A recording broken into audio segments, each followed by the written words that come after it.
everybody.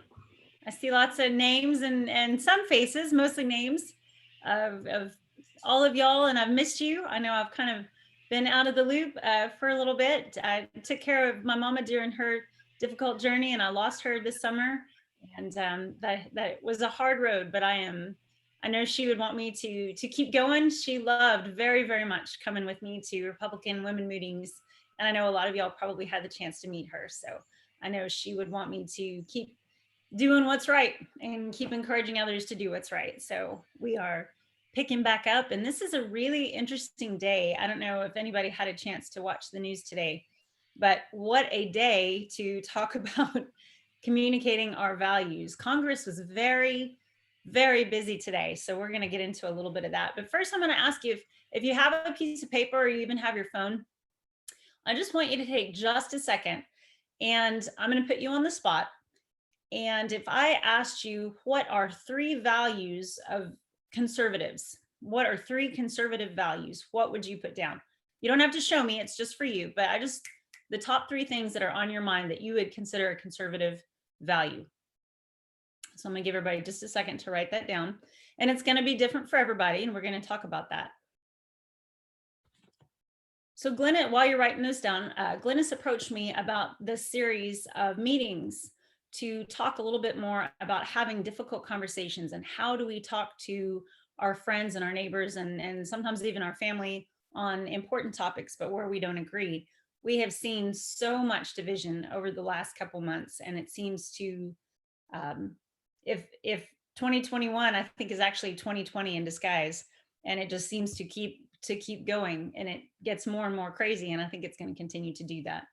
But we have to, as conservatives, control the message and define ourselves. We are losing the battle. And now, not being the party in power, we never really have the media in the first place, and we know that, but not being the party in power, it's even more imperative that we control the discussion, the definition, the narrative of who we are as conservatives. Right now, the left is moving very fast. They know that they are most likely going to lose power in at least one of the houses in 2022.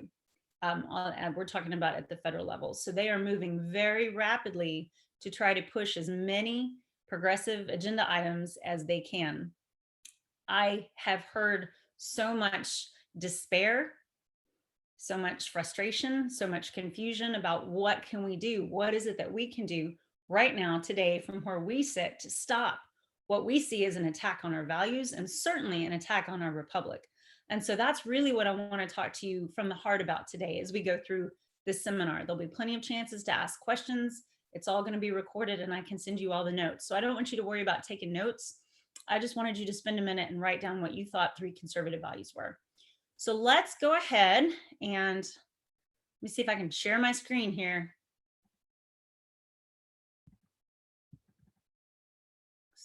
All right, is that it? Somebody tell me, give me a thumbs up if you, all right. Okay, so we're going to talk a little bit about communicating your values. And tonight, right, so how come it won't turn the page? It's turning for us.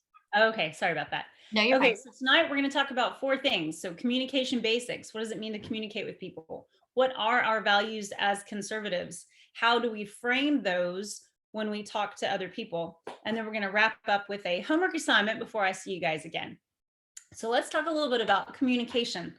There are different kinds of communication. We have social communication. We have communication for work. We have communication with our grandkids and our children, all sorts of interpersonal communication, marital communication. What is political communication, and how is that different? Well, you communicate politically all the time. You do it when you share an article on Facebook. You do it when you talk to someone about something you've seen on the news. You may not think, okay, now I'm putting on my political hat, but we're always sharing our principles. I've talked many times in other presentations about not trying to view things just in the party lens, but to learn to view them in the principle lens. If we can take our principles with us everywhere we go and learn to frame our policies, I hate to say agenda because that's a bad word right now, but our conservative agenda, which frankly, what is our conservative agenda? Right now, we're trying to save the republic because our republic is in jeopardy. So if we can frame everything in terms of our principles, when we have those conversations, we'll be more effective. The basis of communication is to send and receive messages. You talk, I listen. I talk, you listen. We do that all the time, every day, and in multiple platforms. But good communication, when you really talk to somebody, it is centered on values. I'm going to find out what's important to you, what drives your decision making. Now, how does that relate to politics? Well, what's going to drive you to the polls? What is your motivating factor? When we have those items on the primary ballot, right? If you remember, every March or every other March, we have those items at the bottom of the primary ballot, those ballot initiatives. And it's the way that the party finds out what is motivating to the Republican base, what drives your decision making at the polls. So we need to know that so that we can frame our message in the parameters of those values. Two things. This is the weedy part, and then we're going to have some fun. Two things in politics. It's about definition and it's about differentiation. So these are the two words I want you to take away from tonight. We have to define ourselves. If we as conservatives, if we as Republicans do not define ourselves, who defines us? The media, the left, our opponents, anybody who doesn't have our best interest, or frankly, America's best interest at heart. This is where Republicans have struggled so many times. We get behind the curve. We're called anti this, we're called anti that, and we're always explaining. You know, the old adage in politics, if you're explaining, you're losing, right? So we don't want to be explaining, we want to be defining. We have to own our narrative and tell people who we are. We also need to make sure they know how we're different. How many times when knocking on doors or working at a polling location, out, of course, outside the distance marker, how many times have you heard people say, why should I bother? Why does it matter? They're all the same. My vote doesn't count. Or even worse, now people are turned off by the idea of a lack of election integrity. And I'm thankful to all of you who are up working at the Capitol to get those bills secured so we can work on that. But how does our party, how do our values differentiate from that of the left? If that's not something we as Republican women can articulate, then we're lost in 2022. So that is the whole point of this exercise over the next 3 sessions. How do you articulate you and your life and your circle and your sphere of influence? How do we articulate conservative values, why they are important for moving the nation forward, why conservative governance is the one that will save the republic, secure the future for our children, provide the most freedom, the most opportunity, and the best economic opportunity for everyone to have the choice to do what they want to do. That's conservative governance, but we have to learn how to differentiate that. All right. Sorry, guys, I'm a click behind. All right, so there's 3 things we're going to talk about in political communicating. And again, when we communicate politics, it's all the time, right? I don't want you to think that it's just when you go to the Republican women's meeting or you go to convention, you put on that hat.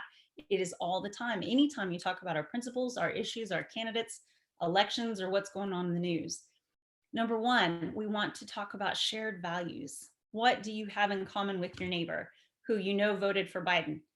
You'd never seen a Democrat sign in her yard. Suddenly you turned the corner this fall and there was a Biden sign, right? Well, when you go to have that conversation, you want to connect first on what you have in common. Always, always, always. When we connect on our shared values, we have a chance at a real connection and real communication. Those shared values also help define what their interest is. And I put self-interest, right? Hey, what's in it for me? Emotions. Now, I love to say, and I've been saying for the 20 years plus I've been working with the party, we are not the party of emotion. We are the party of logic. We are the adults in the room, in a room that has no adults in it right now. We cannot be all about feelings. We have to be about the facts, right? We understand who's going to pay for it. We understand that's not in the Constitution. We understand all these things that have to be done. That doesn't mean that we come across as heartless. That doesn't mean that we portray ourselves as not understanding and not listening. So we want to frame our message to appeal to the values, and we need to try to learn to see things from somebody else's shoes. How did they get where they are? And of course, there's controversy, and that's the whole topic for next time. But we're going to seek common ground when possible. And we always stay on message. If you've ever heard me speak, you know I repeat that at least 6 times every presentation. We're going to stay on message, and then we're going to stop talking. All right, so let's talk a little bit about values. I want to go into this. I'm a quote person. Y'all know me. I love this quote. It's from James Madison. It was written in 1824. It says, "The eyes of the world being thus on our country, it is put more on its good behavior and under a greater obligation to do justice to the tree of liberty by an exhibition of the fine fruits we gather from it." Now, that's a lot of words, and I highlighted some. The eyes of the world are on us, right? The world is looking at America right now. It sees that we are a nation in crisis. It sees that we are a leaderless, an absolutely leaderless nation right now, and they are watching. We, the adults in the room, are put under a greater obligation to do justice to that tree of liberty. If we, you and me, and the people working to save the republic, if we don't do it now, there won't be more time to do it. They are looking to abolish the Electoral College. They are looking to pack the Supreme Court. They are looking to add 3 states to our union. They are moving fast, faster than I dare say any of us have ever seen it move before. This is our time, and we are under a greater obligation to do justice to the tree of liberty by our fruits. We enjoy the fruits of liberty, the fruits of our blessings, our God-given blessings every single day. It is time, and I know you've been doing this your whole lives, and a lot longer than many of you, a lot longer than me, and I've learned so much from so many of you. But this is the time where we come together and iron sharpens iron, and we encourage each other to be those fruits, because by our fruits, they will know us. Too often, we expect the facts to do the speaking for us. Well, we're right, and we're also right. We think that because we come from that place of knowing that we're right, that the facts are going to speak for us. But people also watch our actions. They watch what you put on Facebook. They watch how you argue with other people. They watch how you interact at your club meeting. They watch how we interact as a party. By our fruits, they will know us. Now, the left is doing a really good job of showing the whole world their fruit right now. There's a joke in there somewhere, but you can see what they're doing, and it's laid bare for everyone to see what their true agenda is. And that is going to work to our advantage in 2022, but we need to be able to communicate those values well. All right, I did a little digging. It was painful, but I did a little digging on the internet on some progressive sites. And I came up with this list of values. And so these are self-described. This isn't me projecting on them. This is various places what progressives define their values as. So look at your list that you wrote down. All right, and now we're going to come up here and we're going to look at this one. Empathy, human dignity, fairness, equality, equity, and that's a whole topic for another day, but we have got to understand what they mean between equality and equity, and we can talk about that later if somebody has a question. Justice, freedom, responsibility, choice, of course, and then when I highlighted at the bottom, it says the common good. Now, on the surface, none of those are offensive words, right? How do you argue against fairness? How are you against human dignity? How are we against the common good? How are you against the common good? How are Republicans against the common good? So again, we can't be in a place where we have to defend ourselves. Well, I'm not against the common good. We have to learn how to frame things in terms of our values. So what are our self-described conservative values? Self-reliance, pulling yourself up by your bootstraps, family, right?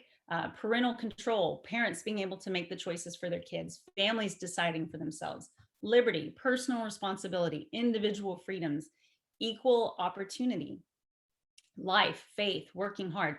All of these are the self-described conservative values. Now I put a little question mark at the bottom. I don't know if yours made that. I'd love to see what some people had put, if you want to put it in the chat. And Erica, you could tell me, but did anybody have something that wasn't on that list?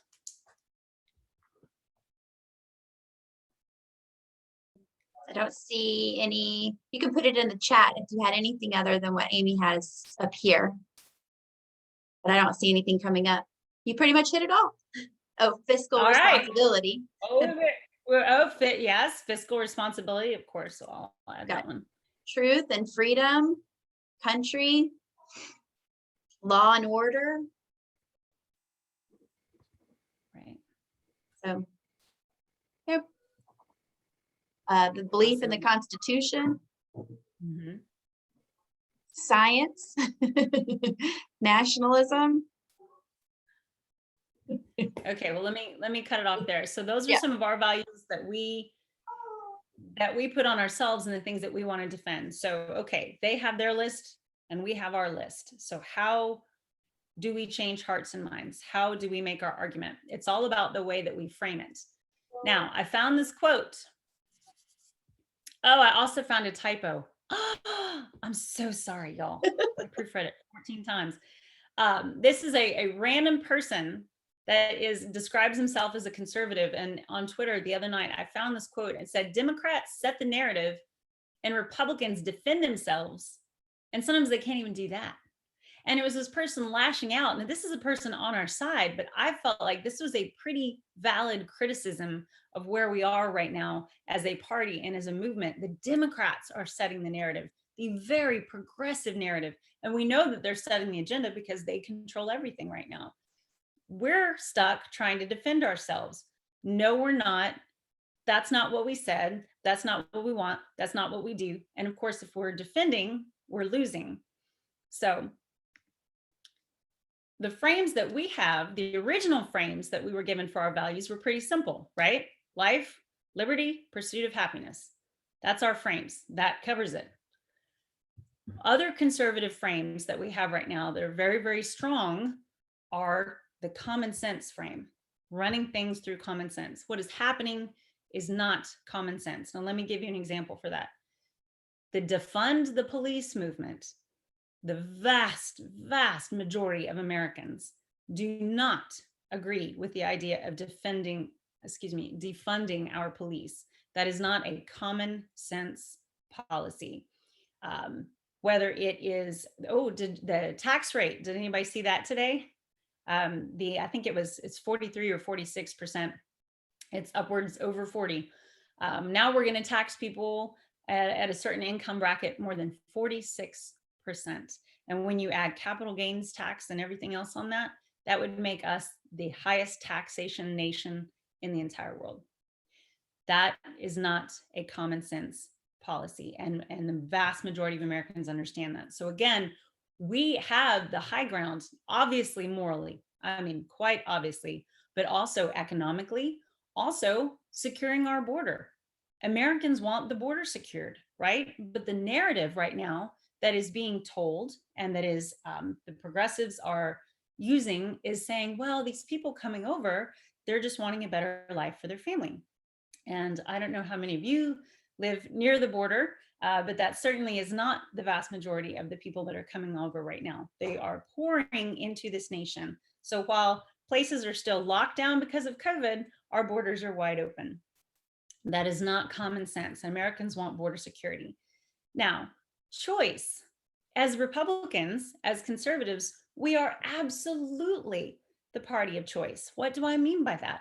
We want there to be economic opportunity for everybody. We want families to have the choice of where they go to church, where they school their kids, and how, of what their kids get taught, even if they go to public school. We want our preachers to be able to say what they're going to say and preach the word of God in church. We want the choice to be able to make our own decisions. We are the party of choice. And we want young women to understand that they are powerful enough, they are strong enough, and they're loved enough to choose to keep their baby or to put it up for adoption in that difficult situation. That's choice. The left does not want there to be choices, no choices. And so that resonates with Americans if we can put our values in the frame of being the party of choice. And of course, empowering families. I mean, so much of this, from the school lockdowns to the vaccine issue to on and on. And, and some of those aren't party issues, but the idea, the basic conservative idea that the fundamental unit of government is the family, and the family should be empowered to be able to make the choices. So those are some of our strongest conservative frames that we have. All right. So What is your frame of reference? Look at the values that you wrote down on your paper, right? What is important to you? And that's the place you start from when having these conversations. But what is theirs? So your neighbor, let's go back to your neighbor who has the Biden sign in her, or did have the Biden sign in her yard, right? What is their frame of reference? What drove them to the place to put up a sign for Democrat in their yard? Or maybe they have a Beto sign, Beto sticker on their car. What is their frame of reference? If you guess what their frame of reference is, if you guess as to how they got there, here is a very scientific graph of the likely percentage of getting it wrong. If you assume you know what they're thinking, you're 100% wrong. If you guess, if you pander, if you speculate, that's not how we're going to get to the heart of the issue. Talk to people, ask them, don't assume. The left panders. The left tells us that because we're women, we should think a handful of issues are important, right? These are the only things that are important to you. Don't worry about border security. Don't worry about the budget. You need help. You do, because you're just a woman, or worse, what we're seeing right now, you're just a minority. So you need help because you can't get there on your own. That is beyond pandering. It's absolutely immoral. So how come Republicans and conservatives get labeled with terms like racists or bigots or misogynist or all these horrible things when we know that that's not the case? Again, we're the party of freedom, the party of choice, and the party of equal opportunity for everybody. When we take the time to talk to people, to really, really talk to them, we can ask these 4 basic questions. What is really important to you, right? Now, I may not have to come out and say that, but in my conversation with my neighbor over time, I ask questions and I listen to what she says. Maybe she's very, very afraid of the COVID scare right now. Maybe she's afraid of retirement and not having enough money.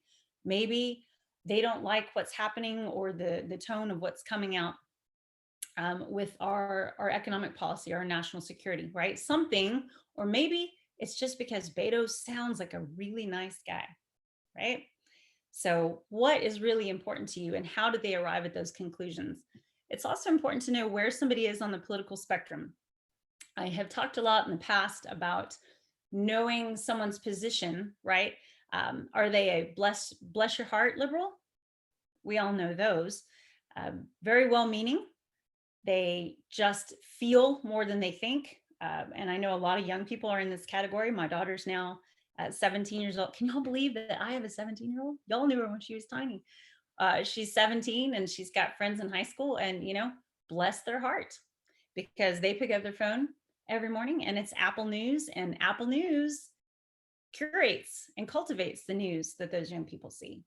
Oh yeah, that's terrible. Oh yeah, free college, that does forgiving everybody's college debt. Yeah, why wouldn't that be a great idea? So how did they get there, and where are they on that spectrum? If they're a bless your heart liberal, then you can talk to them, right? It takes a little bit, and we're going to talk about that next time, how to have that difficult conversation, but you bring somebody back around to the point. Well, I remember my daughter when she got over the free college thing when she was about 10, but we had that conversation. Well, why isn't that a good idea? Well, let's talk about that. What does free mean? Who pays for it? What does that do to the value of education? Over time, you can ask those questions. If Nancy Pelosi is your neighbor, well, bless your heart, not their heart, bless your heart. If somebody is so super hard left leaning, as I like to say, you pray for him, but you got to shake the dust off your sandals. You know that verse. It's not worth your time. It's not worth losing a friendship or destroying a family connection. If somebody there is that far left, you're probably not going to change their mind with words. And so you just walk the walk and let them see you walk the walk. Let them see you shine the light of your values and live your principles every day. And it will take time, but they'll get there. But I don't want to encourage, we are not the ones out there encouraging people to not ever talk to their family again if they voted a certain way. That is never my intention. And then of course, when's the best time to continue the conversation? You're not going to convince somebody at that moment during the first time you talk to them. It'll be a gradual process of planting a seed. All right, there are lots of different types of frames. Every one of you ladies has a different frame. You have different values written down on your piece of paper. You got to the chair that you're sitting in right now by a different path. Every single one of you. How did you become a conservative? I bet there are some of you that probably were raised Democrat. And over time and over work or over raising kids or over trying to open a small business, you or over paying taxes, you realize that it was conservative governance that would preserve this republic and give you the best chance at freedom and opportunity. But everybody has those different frames. The ones I want to focus on tonight, the progressive frames that are just killing us as Republicans right now, are these two: empathy and the common good. Republicans are not seen as empathetic. And again, to our credit, being the party of logic and not the party of emotion, but you can't talk to people that way. You can't parent that way, right? Think about raising your kids. You have to be empathetic to somebody who doesn't understand. You have to be empathetic um, out of love. That's the way we have to be. We can't always be. Kids aren't logical, so we can't always be logical with our kids. And certainly, liberals are probably usually less logical than our kids are. So it's important that even though empathy may not be something that is on our list, that we have to listen and be humble that there is something to learn. And of course, the common good. I'm going to address this next time, specific ways to reroute these conversations. We're going to go through some exercises. I'm going to put Erica and Glennis on the spot. We're going to role play a little bit, but we will talk about how to frame that, because when we look at it, and I want you to see the difference in the conservative frames. Now I put bootstraps there, and I bet nobody has bootstraps written on your list, but you've all heard that. And that tends to be an ideal that we have as conservatives, right? Get up, pull yourself up by your bootstraps. Well, I remember when I was having a hard time, and this is what you got to pull yourself up by your bootstraps. And it's true, we do.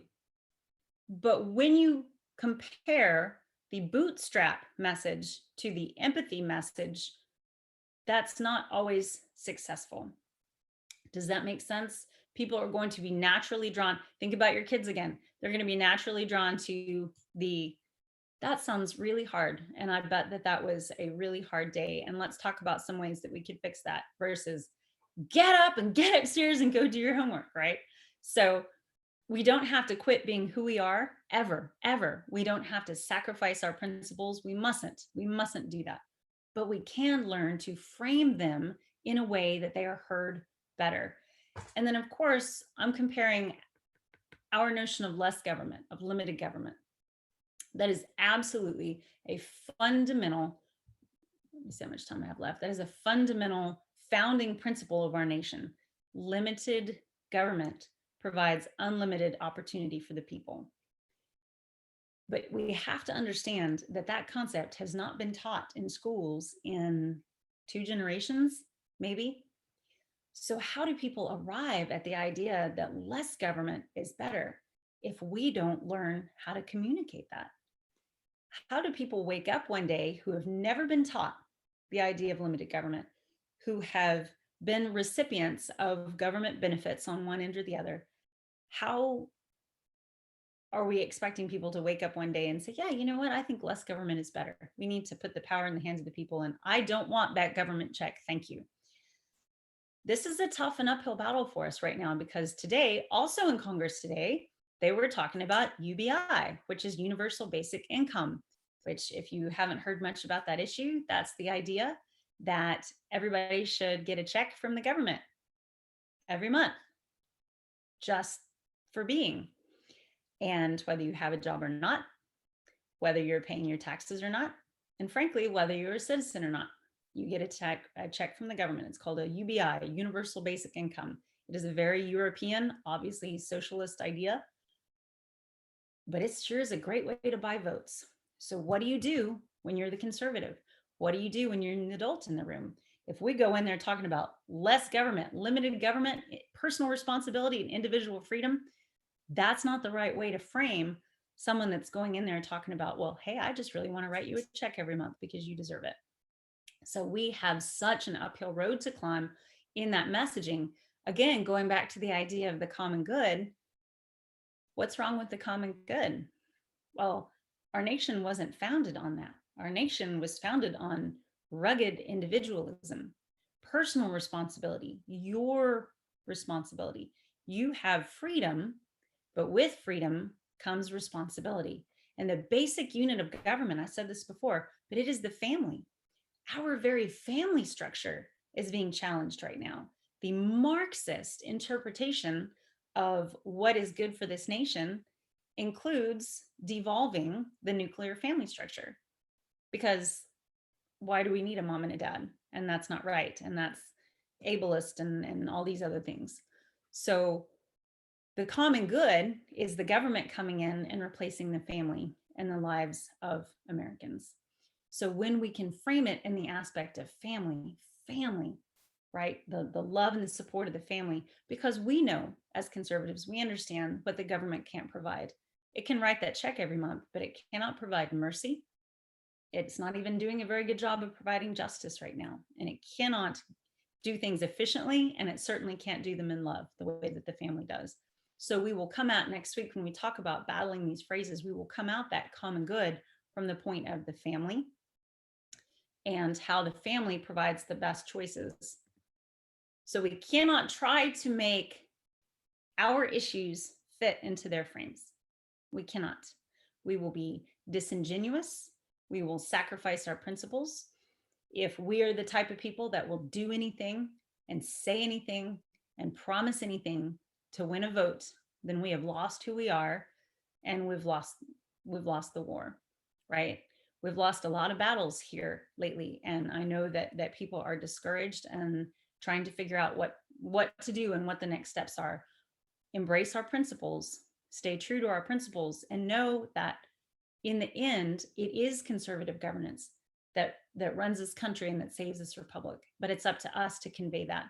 Don't sacrifice, don't say it in a way that denigrates our principles. We learn to reframe it so that they can understand our principles better. All right, so let me stop there for just a second before we talk about having a conversation and see if there were any questions, Erica.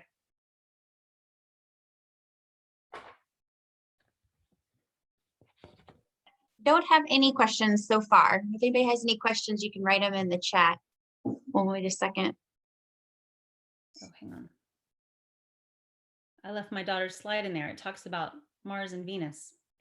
That's actually really funny. Look, there you go.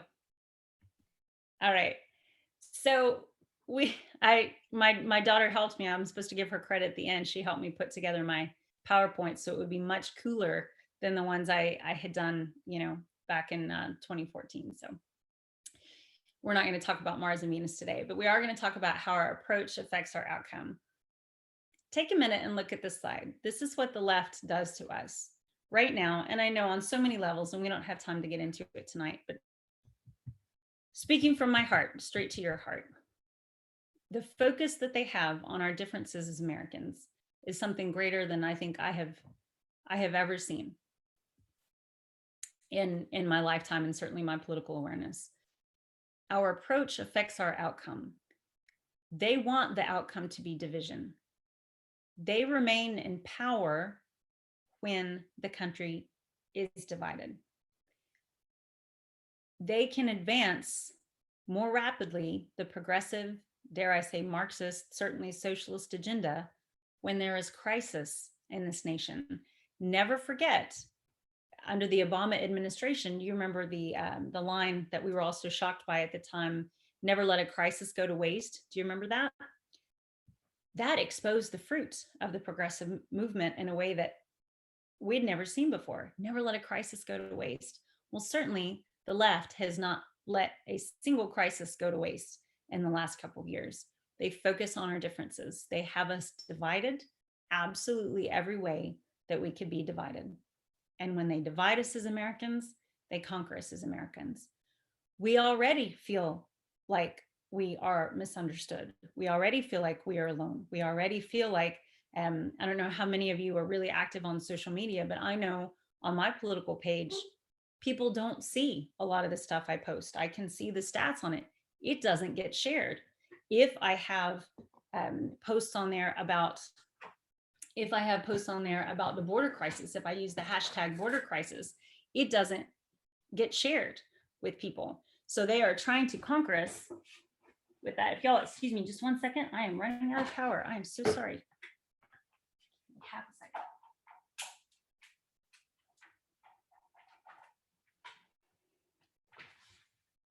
All right, y'all know this is the first presentation that I have done in about 2 years, so I'm sorry about that.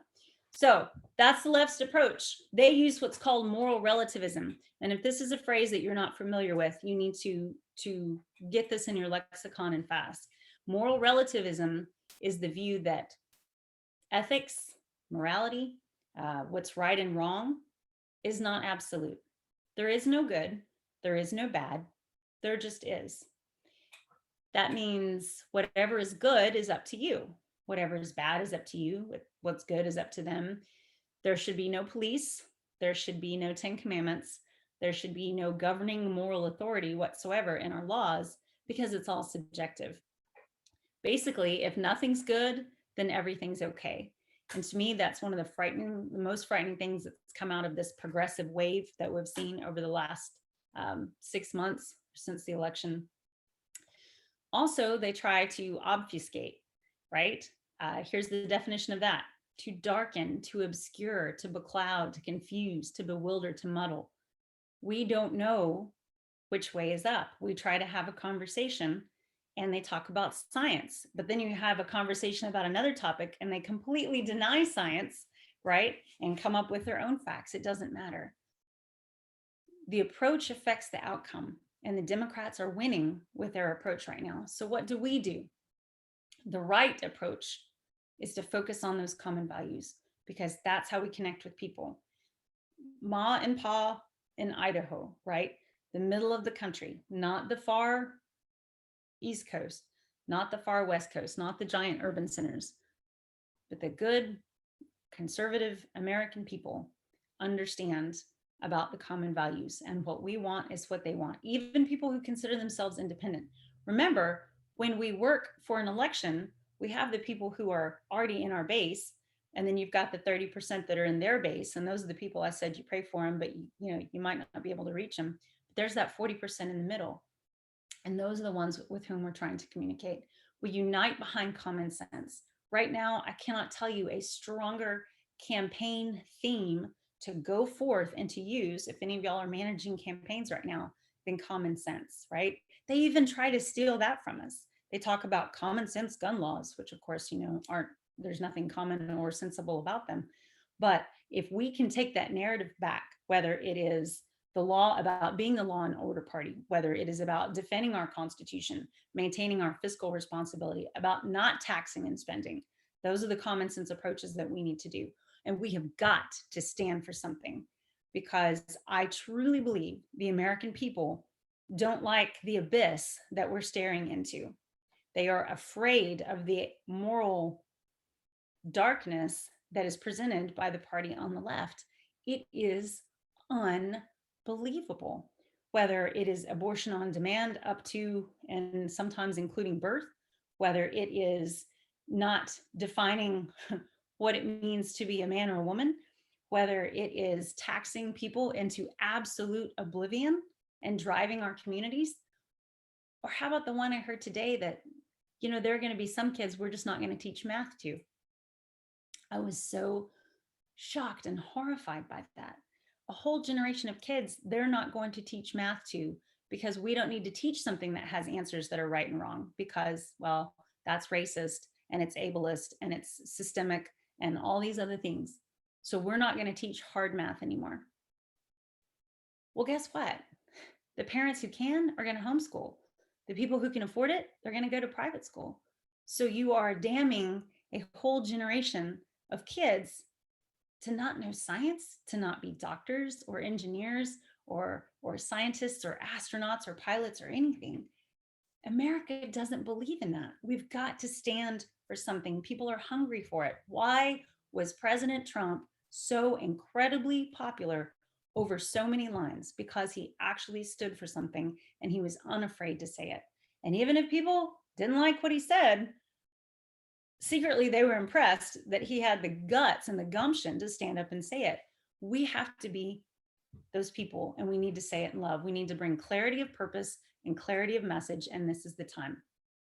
We have got to save our republic. That is what it is about right now, whether it is abolishing the Electoral College, whether it is adding Supreme Court justices, whether it is adding 3 states on, whether it is taxing our economy into absolute oblivion, whether it is continual lockdowns and not letting our kids get back to school. These are not the values that America stands for. We need our candidates to be saying these points over and over and over. We need to be saying these points. We need to put these out on social media. We can do it in love. We don't have to do it in anger, common sense, non-emotive, but we need to get our message out there. So green light, define who we are as Republicans, control the message, don't let them define us. Differentiate. What is the difference between conservatives and liberals? Well, isn't it obvious? I mean, hello, right? Well, not everybody lives in the political world and the political awareness that we do. And that's probably a really good thing, that not everybody follows us as closely as we might. But we have to be always explaining that, always helping people understand the difference in keeping our government under conservative principles and value-based and through common sense. We frame the liberals with their own words. It is not, how many campaigns, it is not negative if it's their own words, if it's their own actions, if it's their own bills that they sponsored. That's not going negative on somebody, right? We define them, we differentiate ourselves, and we define them by their own words and their own actions. Then I put don't dig. What does that mean? My mom always used to say, if you're in a hole, you got to stop what? You got to stop digging, right? How many politicians have we seen lately, anytime, over time? They get in a hole, man. How about Andrew Cuomo? Whoa, baby, right? He needs to go on vacation for a long time. Hopefully he will be sent on vacation very, very soon. When you're in a hole, you stop digging. If you're explaining, you're losing. We have to own that narrative, but we can't disown who we are. To be popular, we can't be the ones to give out free ice cream and free goodies and to buy votes. Well, you know, if I just get elected, then I can get in there and do really good things. If I just pretend to go along, if I just go along to get along, just to get into office, then I can enact all these conservative governance. That's when you lose your own people. And that's what's happened to some extent within our own party on every level, right? We can't ever forget who we are. We can't ever pretend to be somebody else, because then you lose the trust of the people who are supposed to be behind you. Own your message and own the narrative. All right, so I want to run a little bit. I know we're kind of running out of time here. I want to talk a little bit about these issues, and this is going to be your homework. So I want you to pick one of these or your own current event example, like we've talked about some of the other attacks on the Constitution. These are 4 that just came, I mean, today up on the news, right? DC statehood.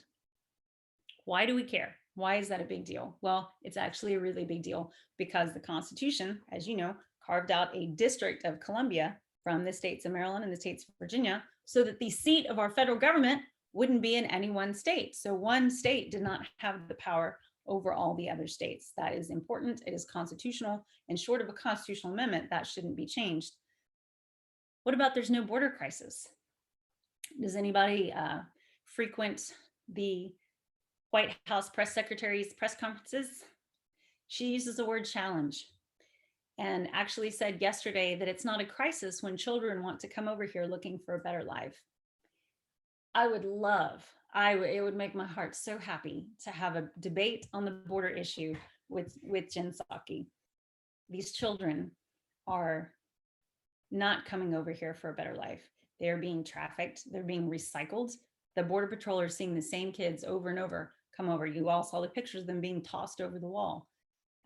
The cartel in Mexico knows everybody that's coming over, and they're getting paid every single time. And I know you hear this from conservative speakers. I know that you do, but nobody else is hearing it. People in other states, people in Houston I talked to didn't know what was going on down here in South Texas.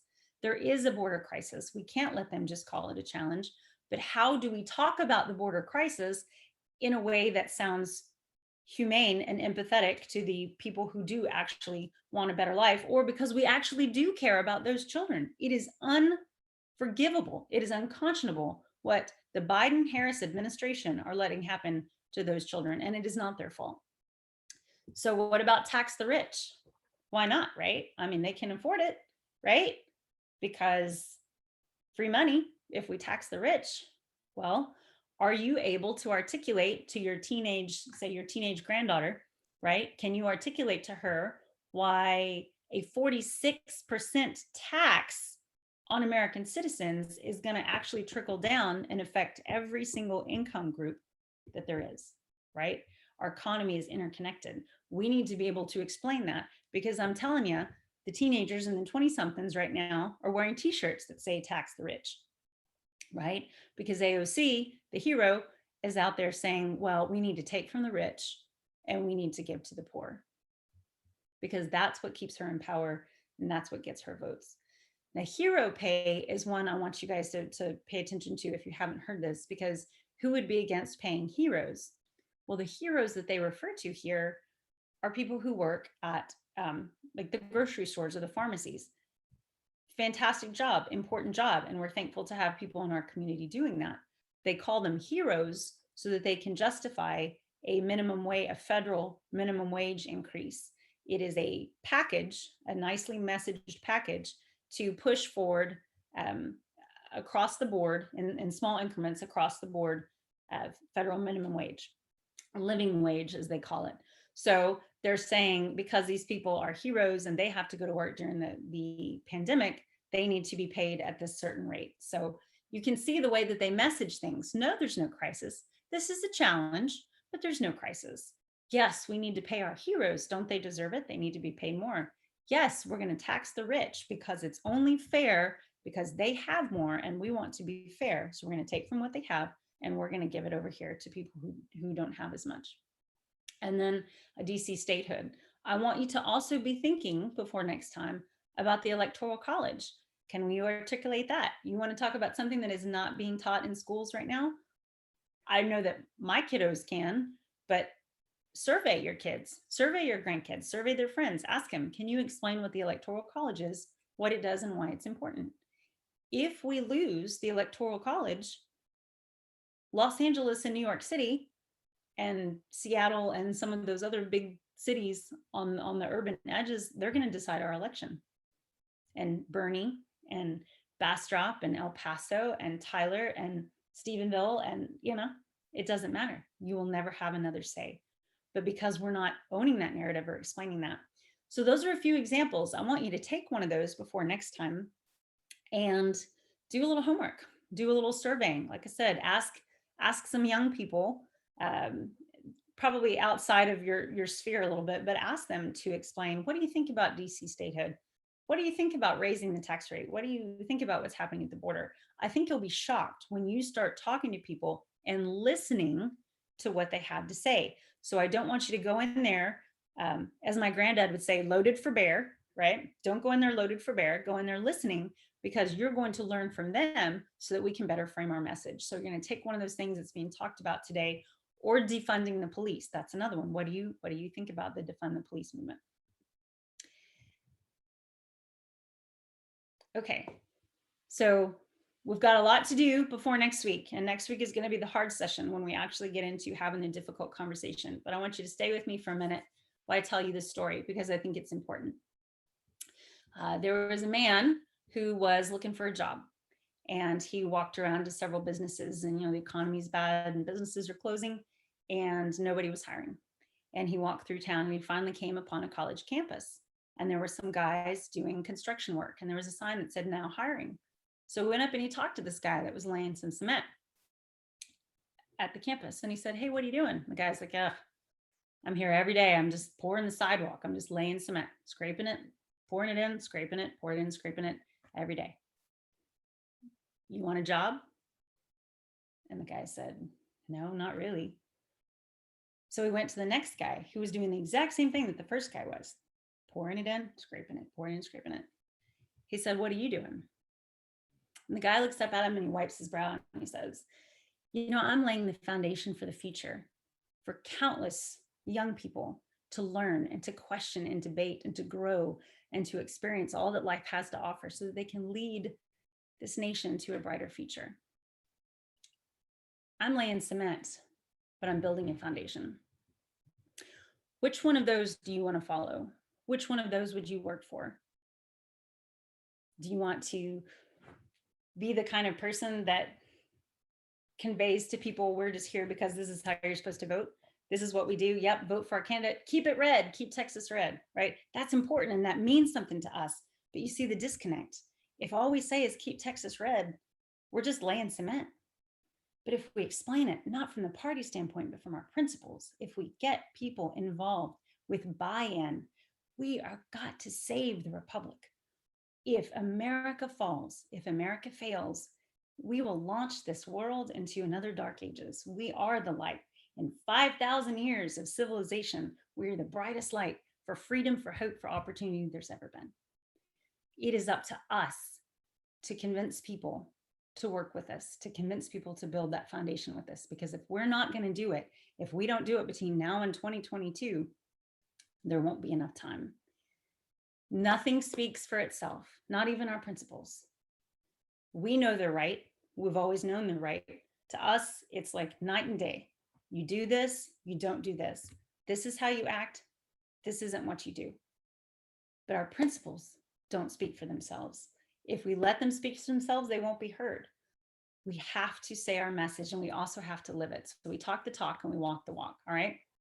Frame all of our issues in the light of our values. We wrote some down, we talked about that.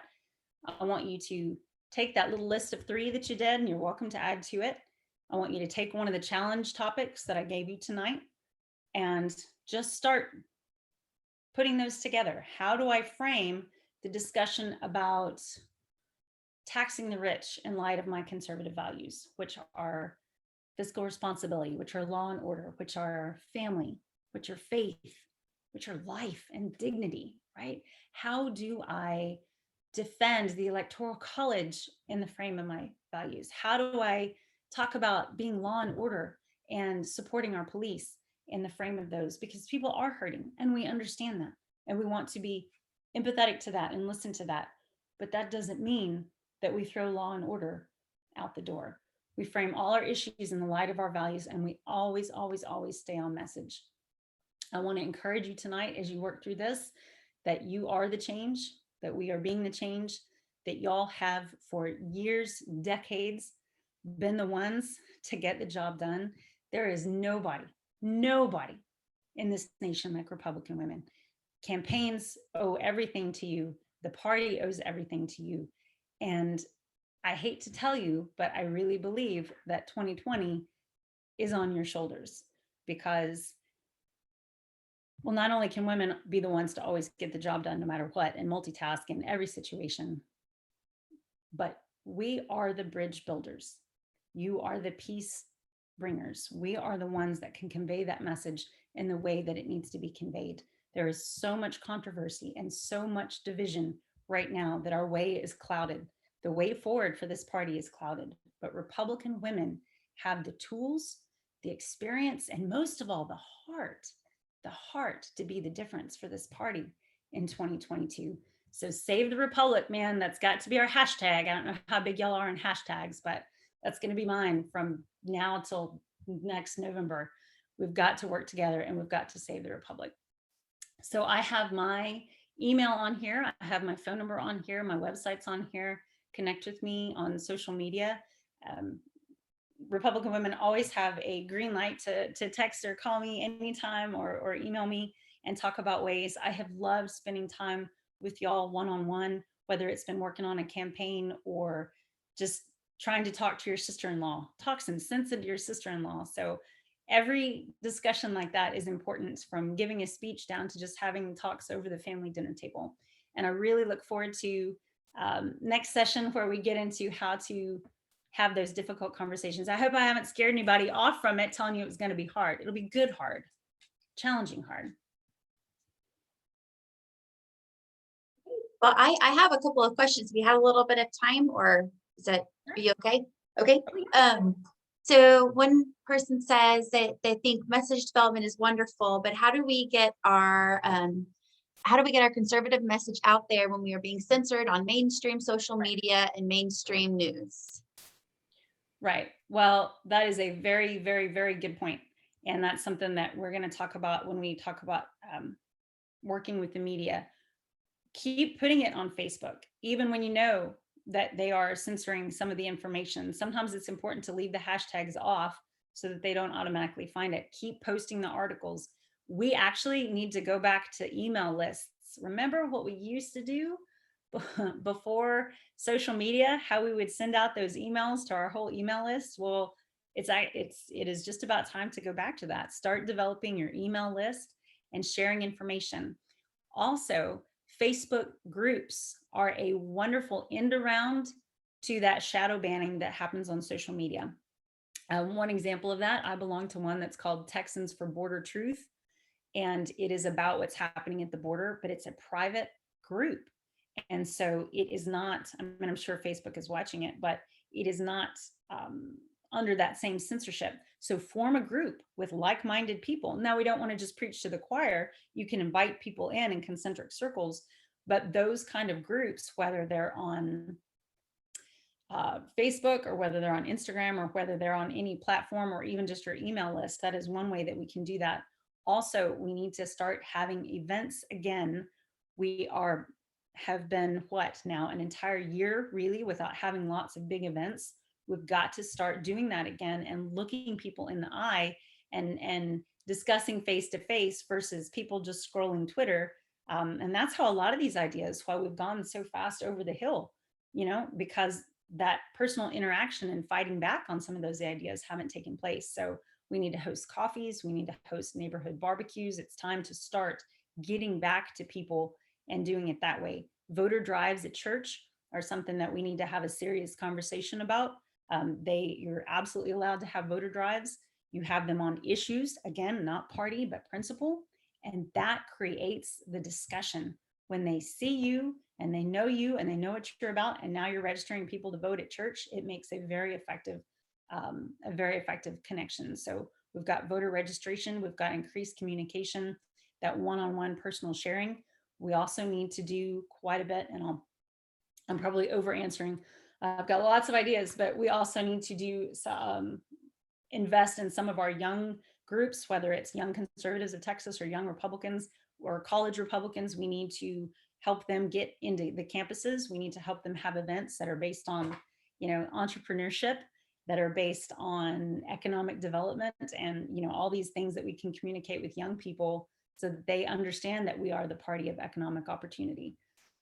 So, right now, I think that those are the best ways to get started. And certainly as a club, a lot of those would be great. But to end it, never underestimate the power of volunteering.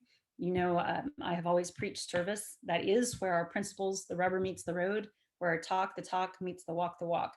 And so by our fruits, they will know us. So as a club, as a group, whatever you want to go in and do it as, but to volunteer in ways that back up our principles at pregnancy centers, at food banks, at women's shelters, all these places that reinforce, if we're going to say limited government, then that you and I have to be the ones to stand in that gap. And so when we go out into the community, we're not just doing kingdom work.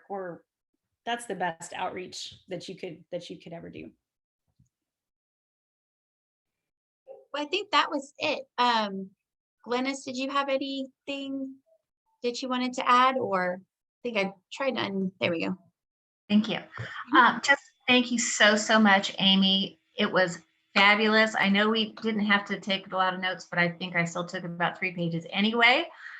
It was wonderful, and I'm so excited for the next installment. I hope all of you are going to join us, and tell your friends, tell the other people in your clubs that that we're here and that they can still sign up. It's not too late. We'll have the links again, I think, in the next newsletter coming out on the 1st. So excited. Thank you. And we'll see you soon. Thanks, Shaw.